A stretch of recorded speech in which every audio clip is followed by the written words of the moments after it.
In this tutorial, I'll show you how to link Epidemic sound to YouTube.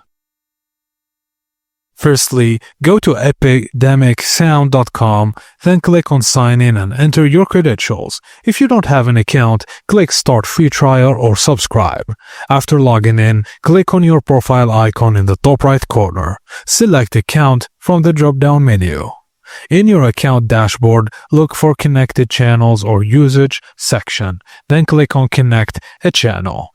You'll be redirected to a Google authorization page. Choose the YouTube account you use for your videos. Grant permission so Epidemic Sound can recognize your videos for copyright clearance. Once linked, your YouTube channel will appear under Connected Channels. Now any music from Epidemic Sound you use will be automatically cleared for that channel.